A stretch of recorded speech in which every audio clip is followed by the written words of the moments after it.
All right, starting off lesson 9.2b, arithmetic sequences and partial sums. The sum of a finite arithmetic sequence, we have this formula here. All right, so all you have to do is take the number of terms, which is n, and then divide that by 2, and multiply that by the sum of the first term times whatever the last term is to that sequence, whatever n is. So find the sum. So how many terms do I have here? I have 7 altogether. So there's 7 terms. So it's 7 over 2. The first term is 40. The last term, which is a sub 7, is 22. So I have 7 halves times 62, which is 217. And that's all there is to it. Done. Find the sum of the given integers. All right, so how many terms do we have here? 1 to 35. That's 35 terms. So I have 35 over 2. The first term is 1. The last term is 35. So I have 35 over 2 times 36. So I get 630. That's my 35th term. Done. Here I have 57 terms. So same deal as before. 57. So 57 over 2 times 1 plus 57. So I have 57 over 2 times 58. And I get 29. 57 times 29 is 1653. All right, 57 terms. Done. And for the last example, find the 50th partial sum of the arithmetic sequence. All right, so there's going to be 50 terms. So I have 50 over 2.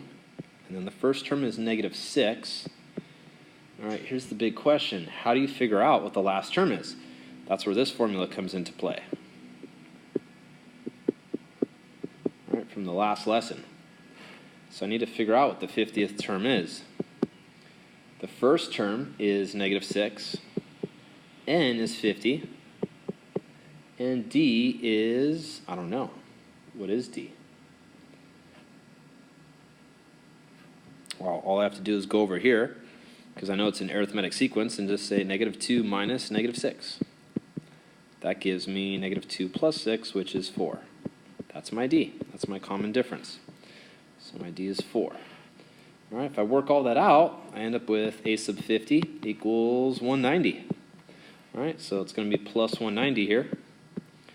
And I'm going to simplify all that now, and I get 50 over 2 times 184, and this all works out to be 4,600. That's all there is to it. Done.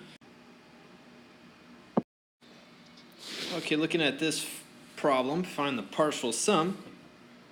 We're going from 51 to 100. That's quite different than many of the other problems. So how exactly would you approach this problem? Well, if we started with 1, there wouldn't be much of an issue. We would just use the summation formula, and it'd be a very simple problem to solve. But we're going from 51 to 100, so we have to strategize a bit. And so I'm going to approach the problem in this way. I'm going to first figure out what the sum is from 1 to 100. And then I'm going to subtract the sum from 1 to 51. Okay, and that's going to leave me with what's left over, which is 51 to 100. So using the summation formula, I'm going to have s of 100 minus s of 50. Sorry, that shouldn't be 51. That should be 50. Okay. And I'm going to have 100 over 2 times, or if I plug in 1, I get 7. Plug in 100, I get 700. Minus 50 over 2. And plug in 1, I get 7. Plug in 50, I get 350.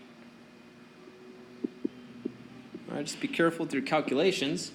And my solution will be 26,425. All right, that's all there is to it.